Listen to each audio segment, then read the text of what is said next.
C'est beau.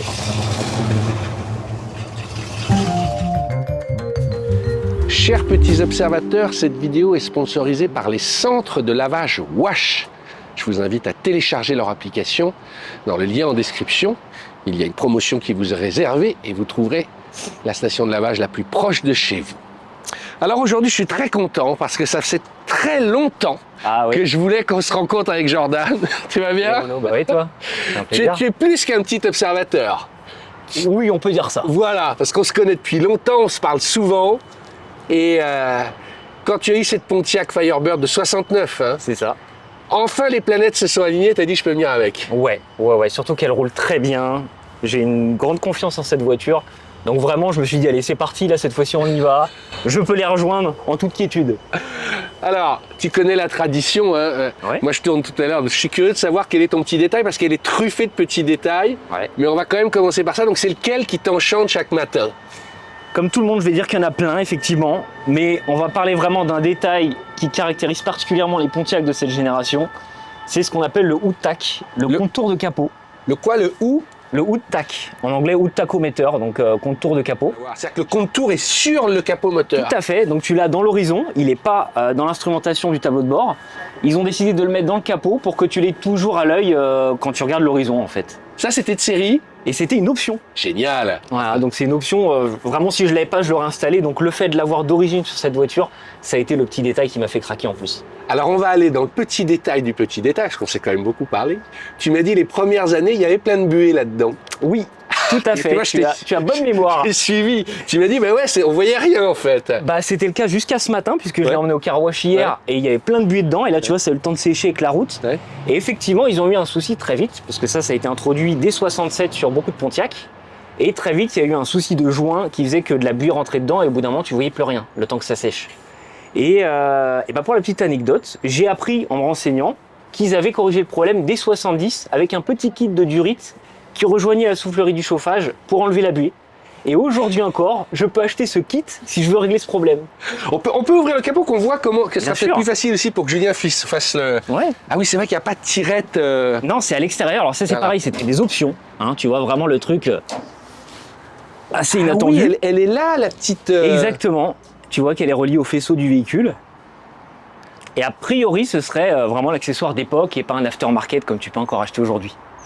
Je vais me permettre, moi, avant que tu nous montres à l'intérieur, il y a un autre petit détail, moi, qui m'a bluffé en faisant le tour, parce que tu m'as appris, Firebird, ça veut dire Oiseau de feu. oiseau de feu, voilà. Et tout à l'heure, en faisant le tour, j'ai vu ça, ce petit oiseau, et j'avais l'impression qu'il était éclairé, parce qu'il y avait le soleil, et tu m'as expliqué quelque chose aussi. Ouais, bien sûr. Alors, d'origine, il s'est bien éclairé aux États-Unis, mais en 69, comme cette voiture a été vendue neuve en France, ils ont retiré les éclairages, comme c'est tout le temps le cas sur ces voitures américaines, puisque c'était pas homologué. On pouvait pas avoir d'éclairage latéraux sur les véhicules. Ça a été homologué, je crois, des années après, avec Volvo ou d'autres marques. Mais à cette époque, tu pouvais pas. Donc, j'ai plus les portes ampoules. Mais alors, ce que tu es en train de me dire, c'est quand même extraordinaire que déjà en 69, ils avaient leur logo éclairé. Pourquoi je te dis ça? Parce qu'aujourd'hui, les constructeurs se vantent de dire mon étoile est éclairée devant ou que sais-je. En 69, voilà, bah, c'était déjà là, quoi. Bien sûr. Ils avaient tout inventé. Tu sais, les Américaines, c'est toujours ça, c'est toujours des milliers de détails. Tu peux t'attarder des heures sur plein de choses sur ces voitures. Ils aiment les petits gadgets, les petits trucs qui vont faire que tu vas préférer ce modèle par rapport à un autre. Refais-moi la fiche technique parce que donc Pontiac, ça appartenait à General Motors, hein, on va dire pour ceux qui savent. Tout à fait. Et c'est quel modèle, quelle année, quel moteur? Parce qu'il y a des foultitudes de versions chez les Américains. Viens, on va Bien aller. sûr. Ouais. Là, en fait, pour faire un peu la genèse de cette voiture, hein, à la base, on a le projet Banshee qui est initié par DeLorean, qui était donc responsable directeur chez Pontiac. DeLorean, le créateur de DeLorean, la voiture de bien retour sûr, vers la le même futur. personne. Avant qu'il aille monter sa boîte, il bossait chez GM, il C'est s'occupait ça. de Pontiac. Ouais, il a rapidement monté les échelons chez GM et notamment chez Pontiac.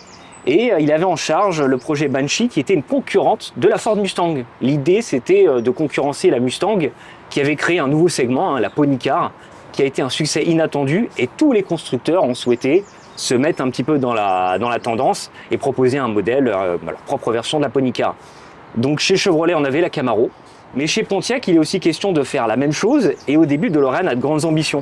Il part carrément sur un coupé léger, performant V8 2 places pour concurrencer la Mustang, ce qui paraît un petit peu étonnant, mais à prix accessible. Et finalement, le projet a été avorté par les grands pontes de la GM parce qu'ils avaient peur qu'elle entre en concurrence avec la Corvette. Et en dernière minute, il est un petit peu décidé finalement de faire de la future Pony Car Pontiac, la Firebird, une voiture qui serait basée sur le châssis de la Camaro. Donc c'est là que naît le nom Firebird. Hein. Alors pas vraiment, puisque le nom Firebird, il date de concepts qui sont plus anciens, qui datent des années, je crois 50 les premiers, qui étaient des concepts ultra futuristes, GM, un peu de la vision de la voiture des années 2000. Ah oui, des voitures fusées. Exactement, avec des turbines d'avion, avec un look, comme tu dis, très fuselé. Et c'était vraiment des projections sur l'avenir. Et finalement, ils ont récupéré ce nom qui a été utilisé plusieurs fois sur des concepts pour cette nouvelle Pony Car version Pontiac. Ce qui m'a intéressé particulièrement sur cette version, justement, c'est que là, on est sur la Firebird dite 400, donc équipée du moteur 400, qui est le plus gros bloc disponible sur ce véhicule, qui est en plusieurs versions. Mais là, on a le 400 de base qui est déjà très puissant, qui est largement suffisant, qui était donné pour 330 chevaux bruts d'époque. Ouais. Mais ça envoie déjà bien. On est encore dans l'époque où il n'y a pas trop de restrictions. Donc les moteurs respirent, ont tous leurs chevaux. Là, on est vraiment à l'époque où toutes les vannes sont ouvertes. On est nos limites. Donc je voulais vraiment ce moteur-là. Et en plus, les petites spécificités que tu as pu montrer déjà en partie, la 400 a ce capot spécifique, avec ses magnifiques prises d'air, avec tout ce fuselage, tout ce look bosselé un petit peu agressif. Ça, c'est pas fictif, c'est vraiment pour refroidir le moteur. Alors, c'est fictif sur celle-là. Ah oui, ça n'est pas fictif sur les ramères. Tu as les versions ramères qui ont vraiment des prises d'air fonctionnelles. Ramère, ça veut dire quoi? Excuse-moi, je pose des questions. Alors ramère, en fait, c'est d'autres versions du 400 qui sont un peu plus puissantes. On grimpe de 330 à 345 chevaux. Et là, tu as une admission d'air qui récupère vraiment l'air à travers les prises d'air. Elles sont plus factices. Alors je vais dire, par contre, franchement, je ne suis pas super fan de l'état de présentation de ce moteur puisqu'il n'a pas du tout sa couleur d'origine. Ouais. C'est une voiture qui est française d'origine, tu as la plaque General Motors France, vendue neuve à Paris en 69. Ok. Bah forcément, comme toutes les voitures qui ont un certain âge, au cours de sa vie, le moteur a dû être peut-être refait, repeint. Et là, en l'occurrence, il n'a plus du tout son look d'origine. Et c'est dommage parce que le bloc Pontiac de cette époque est super beau. Il a un beau bleu glacé avec des cache-culbus chromés, un énorme filtre à air au-dessus chromé. Il a une sacrée gueule et là il a été un peu repeint couleur small block Chevrolet, cache-culbus orange. Tu vas le refaire. Et c'est obligé. Il faut qu'il retrouve un jour son look de beau moteur Pontiac de cette période avec un vrai filtre à air parce que là c'est horrible, c'est trop sous-dimensionné par rapport à la voiture et j'aime pas le look.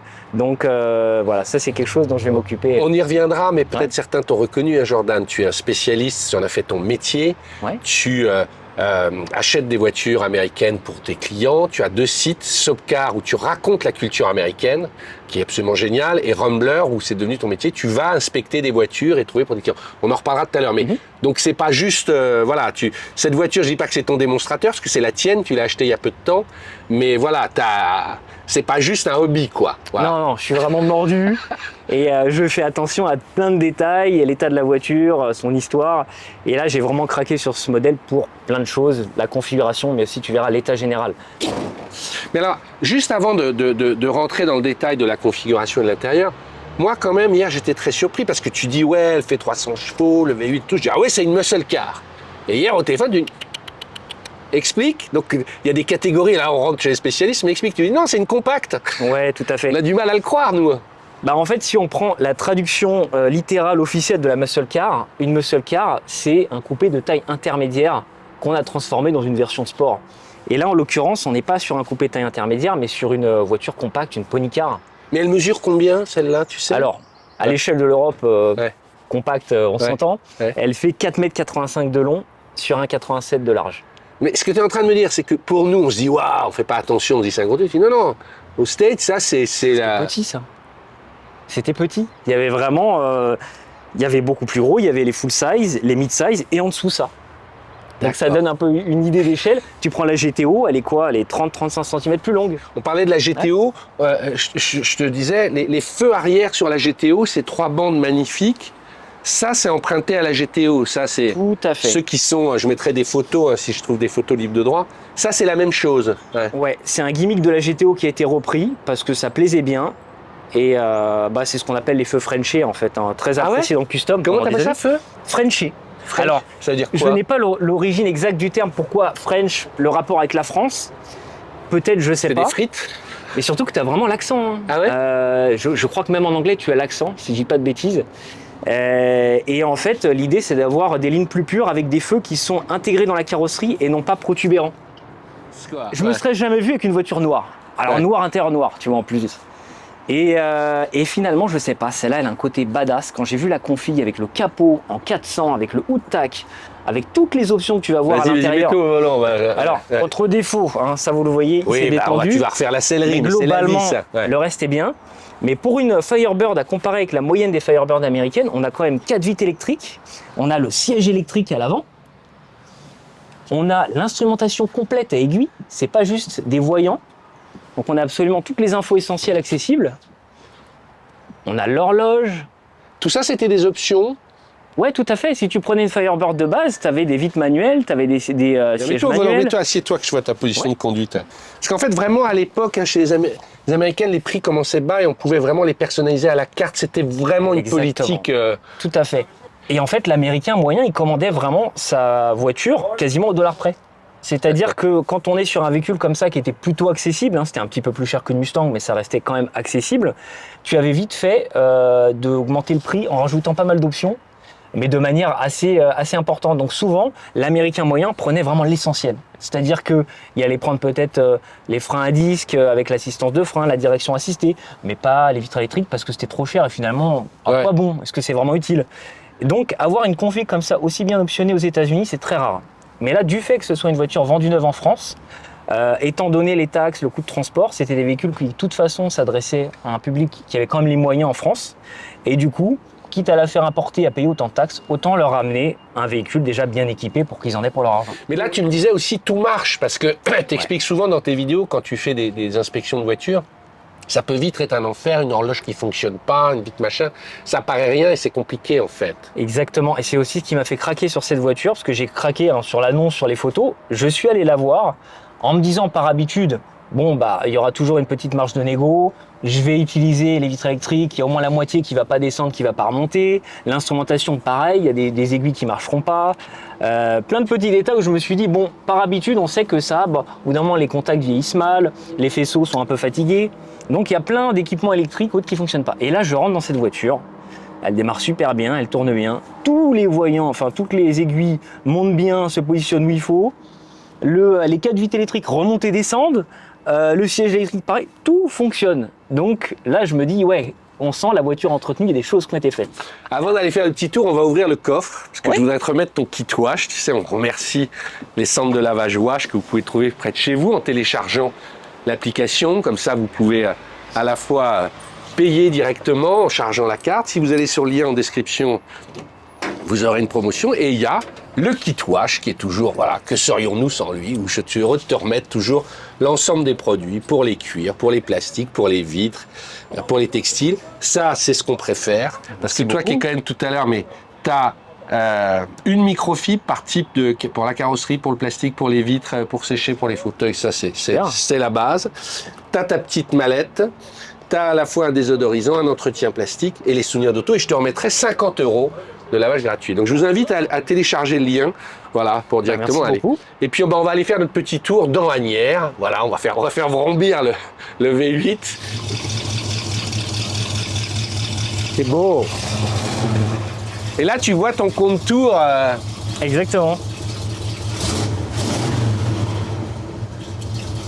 Ouais, ça impose le respect là. Donc la boîte auto, ça elles n'étaient pas en boîte méca ou c'était au choix? C'était au choix. La boîte auto a toujours été très populaire aux États-Unis, hein, donc c'est ce qui s'est le plus vendu. Donc il n'y a que 3 vitesses, c'est les fameuses boîtes qu'on trouvait partout chez GM, j'imagine. Exactement, la TH400. C'est très robuste.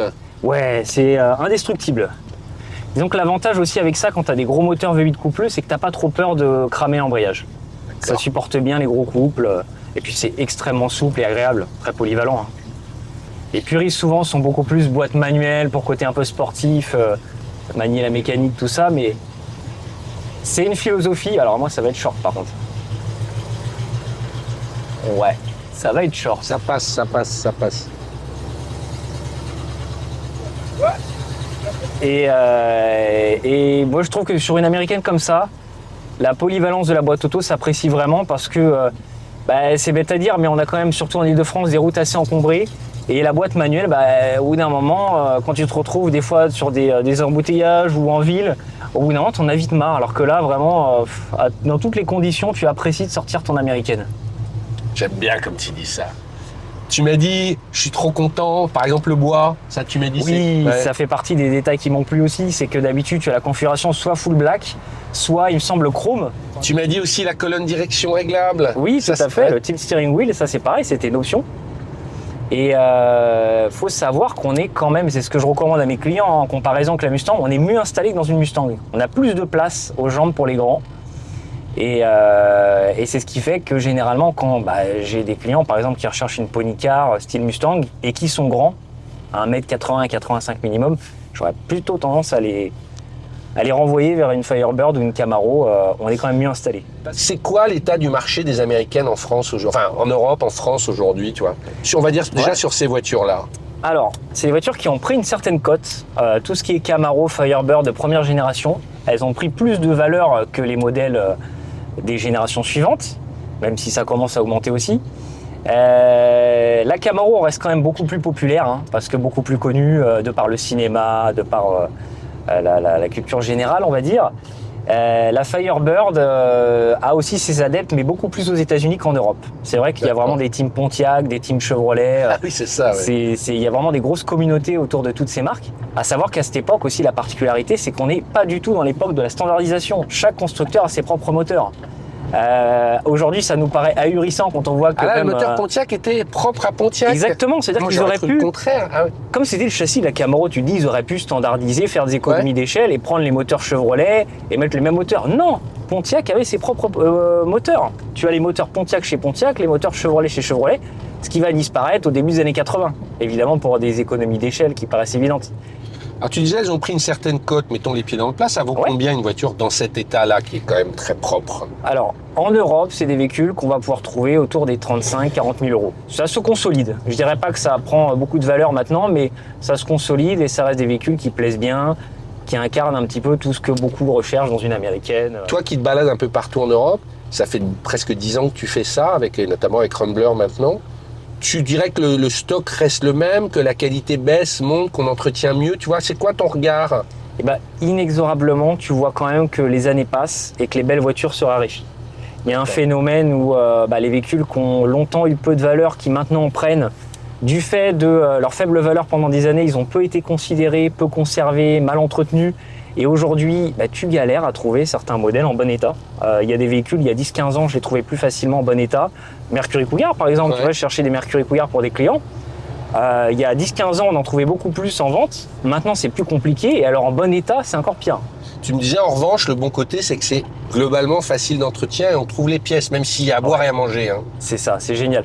De manière globale, pièces mécaniques, facilement, parce que après, ça reste quand même globalement standardisé, même si on se dit qu'il y avait moteur Pontiac, il y a eu tellement de production chez les constructeurs américains de cette époque que ce moteur Pontiac, il était monté sur des centaines de milliers d'exemplaires, donc on trouve encore facilement les pièces. Et après, des modèles très collectionnés aux US depuis 20-30 ans, comme ces Camaro, ces Firebird première génération, tu peux trouver absolument tout en repro. Et comme tu le dis, il y a de toutes les qualités, je te le confirme. Il y a de la très mauvaise qualité, du moyen, du très bon. Ça se voit aussi sur les prix. Et il n'y a pas de miracle. Il n'y a pas de miracle. Il n'y a pas de miracle. Globalement, ça reste de qualité assez correcte, en tout cas de ce que j'ai acheté moi pour la Pontiac. Il t'emmène, il te fait jouer la direction assistée, il te challenge sur les petits trous. Heureusement que c'est une compacte. Ah oui, pour moi, ça reste une petite voiture. Ouais, mais tu manœuvres ça avec coolitude. Alors moi, j'étais assez surpris parce que je te suis, encore une fois, allez voir Sopcar, allez voir Rambler, bien sûr si vous voulez acheter une voiture américaine, mais pour vous faire la culture, parce que tu es très pédagogique. Pour moi, tu es le ministre de voitures de collection américaine de POA. Moi, il y a quelques années, j'aurais pu... me dire, allez, je vais m'acheter ces américaines qui étaient faites pour l'Europe. Je pense au Cherokee Limited, je pense au Buick Park Avenue, je pense aux Voyager, qui ont pullulé. Mais en fait, c'est beaucoup plus dur à trouver aujourd'hui presque que ça. C'est un peu ça, avec tout ce qui est Youngtimers.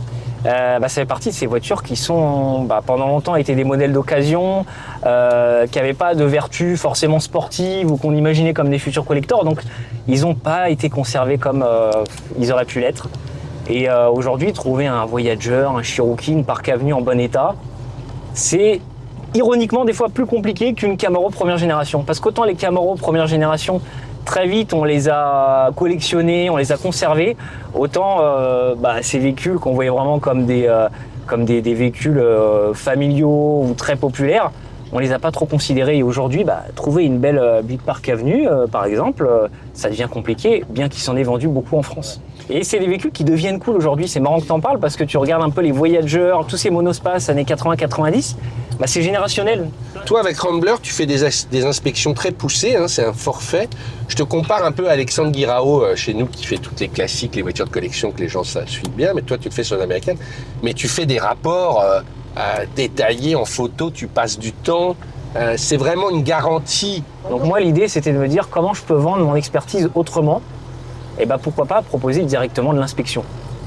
Donc les gens peuvent chercher le véhicule de leur côté ou alors ils me lancent sur un mandat de recherche et ils peuvent m'envoyer même une annonce Le Bon Coin qu'ils ont repérée, mais ils ne savent absolument pas quoi regarder, être sûr que ce soit un bon véhicule. Et moi, ma mission, ça va déjà être de prendre à distance les premières informations, gratuitement déjà, parce que je ne suis pas déplacé. Et si je vois pas de coin noir, à ce moment-là, je devise une inspection. Et je vais m'assurer sur place que le véhicule est vraiment en bon état, avec plein de points de contrôle, avec plein de choses basées sur mon expérience personnelle. Tu vas te remettre après quand tu peux, exactement pareil, en marche arrière en fait. On va éteindre le moteur. Ouais, je te disais, la Firebird, la voiture de Michael Knight là, qui parle et tout ça, c'est une Firebird. Ouais, tout à fait, une Transam même. C'est quoi la différence Transam d'avoir Transam, c'était le modèle encore plus sportif, encore plus exclusif, qui a été d'ailleurs inauguré cette année 69. D'accord. Pour la première fois. Et c'était un modèle un petit peu plus péchu, plus puissant, avec des petits travaux sur les trains roulants, avoir une conduite un peu plus dynamique. Et donc les Transam, c'était le top du top en fait alors. Ouais, c'était le haut de gamme. Enfin, c'était le haut de gamme. C'était vraiment le top en termes de performance dans la gamme Firebird. T'avais la Formula et t'avais les Transam. Bon, viens, on va terminer dehors. Je pourrais te parler des heures, moi. Écoute, c'est extraordinaire. Je suis là pour ça. Tu sais tout. Ouais. Il faut qu'on fasse plein d'émissions avec toi. Voilà la pièce, là, tu disais, ça, tu t'es fait avoir, quoi. Tu l'as payé 90 balles et c'est un bout de plastique mal peint. Exactement. Qui s'écorne. Donc, je l'ai quand même mis parce que c'est mieux que les deux trous vides, hein. Mais je vais essayer de retrouver la pièce d'origine parce que là, c'est clairement pas qualitatif par rapport au reste de la voiture. Je n'ai pas demandé la consommation, Julien. Tu ne la demandes plus parce que avec l'âge et la sagesse, mais on va quand même finir par ça, même si c'est incongru. Allez, on va dire là-dessus, on est quand même sur un gros V8 qui respire bien. Je pense qu'on est sur une moyenne de 18-20. Ça me paraît raisonnable. Après, ce qui est bien, c'est un peu comme les constructeurs d'aujourd'hui, ils peuvent temporiser avec une autre voiture. Il a une CT 200H à côté qui fait du 4,5 litres. Ouais, on peut le dire. Oui, Au quotidien, tu as une CT 200H, tu vois, Julien. Voilà. Le choix de raison. Donc, voilà. C'est bon, ça passe. Bon, Jordan, un grand merci. Tu es ministre des voitures de collection américaine sur POA, plénipotentiaire. C'est-à-dire que ça veut dire que tu as table ouverte, tu peux venir quand tu veux. Merci, Jordan. Voilà. Merci au Splash avec le chalet POA. Merci à Wash, notre sponsor. N'hésitez pas à aller laver votre voiture dans les centres de lavage. Il y a tout. Il y a les rouleaux, il y a les hautes pressions, il y a aussi, vous pouvez laver vos tapis, vous pouvez recharger vos lave-glaces. C'est vraiment bien fait. Et avec l'application, vous trouverez à côté de chez vous et vous payez directement avec. Et en plus, vous avez une promo en cliquant. Donc merci Vincent et à très bientôt sur POA. Ciao.